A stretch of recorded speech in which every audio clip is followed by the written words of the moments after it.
Hey guys, welcome back to my channel. I hope आप सभी बहुत अच्छे होंगे। अपनी पेटी बांध लो क्योंकि आज का वीडियो बहुत ही स्पेशल होने वाला है, क्योंकि मैं शेयर करने वाली हूँ आज ओनम का full get ready with me, एकदम फेस्टिव का ट्रेडिशनल लुक विथ फुल गजरा। जैसा कि आपने शुरू की इंट्रो वीडियो में देखा होगा, वो लुक कैसे मैंने प्रिपेयर किया वो पूरा आपको बताने वाली हूँ। क्योंकि ओनम एक ऐसा त्यौहार है ना जो कि सिर्फ केरला की नहीं, पूरे भारत की खूबसूरत कल्चरल लेगेसी को रिप्रेजेंट करता है। इस त्यौहार के पीछे एक बहुत ही प्यारी कहानी। कहा जाता है कि ओनम का सेलिब्रेशन राजा महाबली की याद में होता है, और राजा महाबली ओनम के दिन अपनी प्रजा से मिलने आते क्योंकि उनकी प्रजा उनसे बहुत प्यार करती थी। और आई डोंट नो आपको पता है या नहीं पता, जो 7 चिरंजीवी हैं उनमें से एक राजा महाबली भी हैं, तो वो अभी भी कलयुग में एग्जिस्ट करते हैं। मैं सबसे पहले अपनी स्किन को अच्छे से प्रेप करके मॉइस्चराइज़र और स्किन केयर मैंने पहले कर लिया था। उसके बाद मैंने ये मार्स का बहुत ही अच्छा प्राइमर है, इसको लगाया। आप देख सकते हो बहुत ही अच्छा, ये इतना स्टिकी है ना कि इससे आपका पूरा मेकअप चिपक जाएगा। लेकिन फिर उसके बाद मुझे थोड़ा सा इल्यूज़न वाला प्राइमर लगाना था, तो इस स्विस ब्यूटी का मैंने प्राइमर लगाया। ये बहुत ही प्यारा ग्लो और शाइन आपके मेकअप को देता है। इवन अगर आप मेकअप नहीं भी कर रहे हो तो भी आपके फेस में, अगर आप स्किन केयर करने के बाद ये लगाते हो ना, इसके बाद आपको कुछ और लगाने की ज़रूरत नहीं होगी। इतना प्यारा ग्लो ऐड कर देता है आपके फेस में। फिर उसके बाद मैं अपने डार्क सर्कल और जो आप देख रहे हो एक्ने मार्क्स, चेहरे में पिगमेंटेशन है, काला काला दिख रहा है ना, तो वहाँ पे ये ऑरेंज वाला लगाएंगे। जितने भी एक्ने मार्क्स, डार्क सर्कल और जितनी भी ब्लैक स्पॉट है, तो ये उसको बहुत अच्छे से कंसील कर देगा। ये फॉरएवर 52 का एग्जैक्ट ड्यूप है, पहले मुझे नहीं मिला, बट ये अभी न्यू था ना, तो उतने अच्छे से उसकी पिगमेंटेशन मेरे को फर्स्ट यूज़ में समझ में नहीं आई। तो उसके बाद मैंने इनसाइड का भी यूज़ किया हुआ है, क्योंकि बहुत अच्छा क्रीमी टेक्सचर मेरे को नहीं लगा, इसलिए मैं इसको बार बार लगा रही हूँ। लोग बोलेंगे कितना ज़्यादा लगा रही है, बट मेरे स्पॉट है तो मुझे उनको हाइड करने की ज़रूरत है। अगर वो विजिबल होंगे मेकअप के ऊपर से तो वो अच्छा नहीं लगेगा। तो कंटिन्यू करते हैं राजा महाबली की कहानी पर। राजा बलि भगवान विष्णु के एक बहुत बड़े भक्त थे, और विरोचन के पुत्र और भक्त प्रहलाद उनके पौत्र थे। लेकिन इनका जो फैमिली बैकग्राउंड था वो राक्षस कुल से बिलोंग करते थे। हिरण्यकश्यप, आपने इनका नाम तो सुना होगा, उनकी फैमिली से आते थे ये, क्योंकि भक्त प्रहलाद भी हिरण्यकश्यप के पुत्र थे। किंतु राक्षस कुल का राजा होने के बाद भी प्रजा इनसे बहुत प्यार करती थी, और इनके राज्य में कोई भी निराश नहीं था, ना कोई गरीबी, ना कोई अशत्रु, ऐसा कुछ भी नहीं था, और सभी इनसे बहुत खुश थे। जिसके कारण देवता जो लोग थे उनको बहुत इनसिक्योरिटीज़ होने लगी, और उन सभी देवताओं ने भगवान विष्णु से रिक्वेस्ट की कि आप इनका कुछ कीजिए। तो भगवान विष्णु ने वामन अवतार रखा और एक छोटे गरीब लड़के के रूप में भेष बना के राजा बलि के पास गए और उनसे 3 कदम धरती मांग ली, 3 कदम को कवर करने वाली।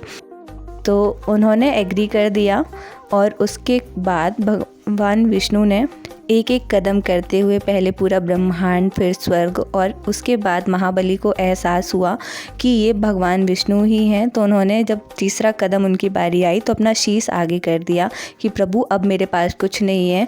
तो भगवान विष्णु उनकी भक्ति से बहुत प्रसन्न हो गए और उनसे बोले, अगर तुम्हारी कोई इच्छा है तो तुम बताओ। तब महाबली ने रिक्वेस्ट की कि वो अपनी प्रजा से बहुत प्यार करते हैं और उनसे मिलने का एक मौका उन्हें मिलना चाहिए। तभी भगवान विष्णु ने उन्हें वर दिया कि वो साल में एक बार धरती पर आकर अपनी प्रजा से मिल सकते हैं, और इसी आगमन की खुशी में लोग ओनम मनाते हैं और उनका बहुत अच्छे से वेलकम करते हैं। राजा महाबली की भक्ति, डेडिकेशन, इन सबको देखते हुए उन्हें चिरंजीवी होने का भी वर मिला, और साथ ही उन्हें पाताल लोक का राजा भी बना दिया गया। तो जैसे राजा महाबली अपनी प्रजा के लिए एक स्ट्रॉन्ग फाउंडेशन थे, वैसे ही मेकअप का सबसे स्ट्रॉन्ग फाउंडेशन होता है बेस। तो मैंने बेस अपना बहुत अच्छे से प्रिपेयर कर लिया है। एक अपनी स्किन से थोड़ा 1 टोन अबव था वो फाउंडेशन लगा के अपने डार्क सर्कल को कंसील करते हुए और अपने अंडर आइज़ को हाईलाइट कर लूँगी। मेकअप का सबसे इम्पॉर्टेंट पार्ट होता है बेस, और ये ऑल डिपेंड करता है कि आप कितने अच्छे से इसको ब्लेंड कर रहे हो और कितने अच्छे से ये सेट है। तो आपको ब्लेंडिंग पे बहुत अच्छे से फोकस करना है। मेकअप को एकदम ड्रैग नहीं करना है कि ये छूट जाए, और इतना कम भी ब्लेंड नहीं करना है कि ब्लेंडर के मार्क्स दिखे और मेकअप आपका केकी लगे। तो आपको ब्लेंडिंग स्किल्स बहुत अच्छे से फोकस करना है। एंड मैं अपने हाईलाइटेड जितने पार्ट है अपने फेस के उसको कॉन्टोर कर लूँगी अच्छे से।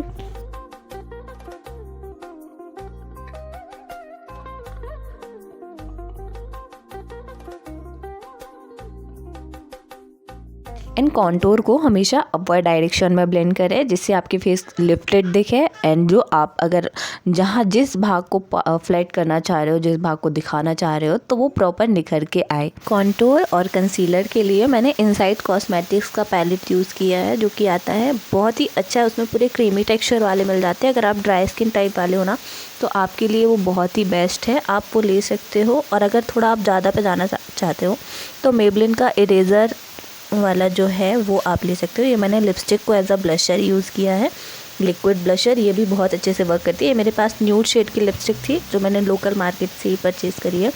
बाकी इसका बहुत अच्छे से ब्लशर लगता है, बहुत ज़्यादा नहीं दिखता।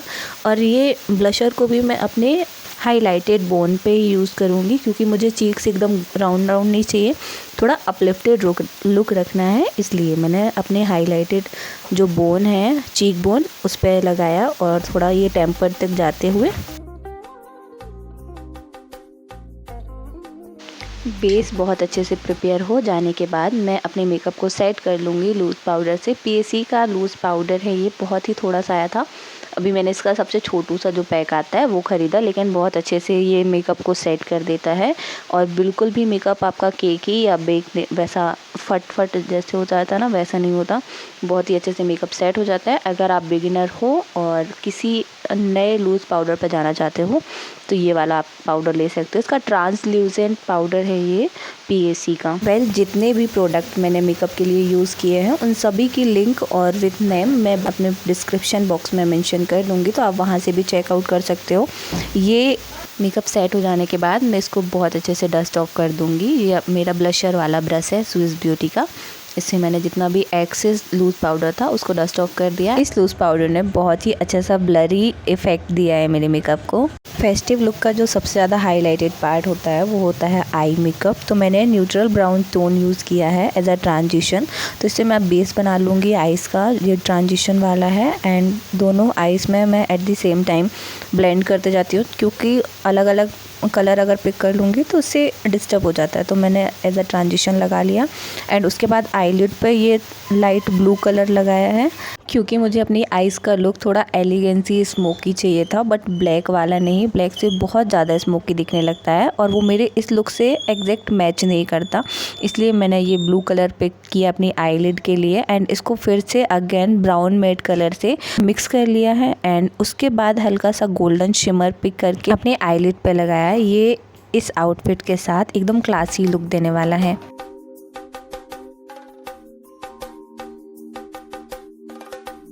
एंड लोअर लाइन पे मैंने थोड़ा सा ब्राउन आई शेडो पिक करके लगाया है और इसको अपने काजल के साथ थोड़ा ब्लेंड कर लूँगी। एंड आई लाइनर से एक सॉफ्ट सा विंग क्रिएट किया।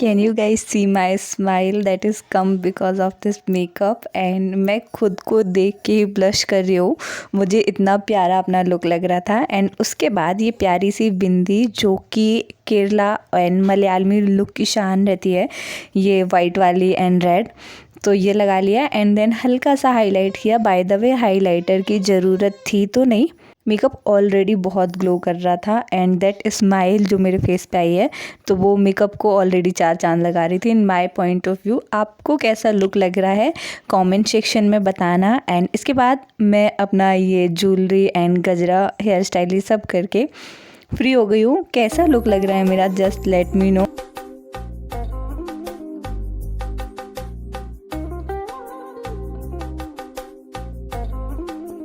थी तो वो भी यहाँ पे है, तो उसने भी अपना ये लुक क्रिएट किया है। वो कैसी लग रही है, हम दोनों कैसे लग रहे हैं, just let me know. And video अच्छी लगी तो please like share and subscribe to my channel for more such videos. Bye.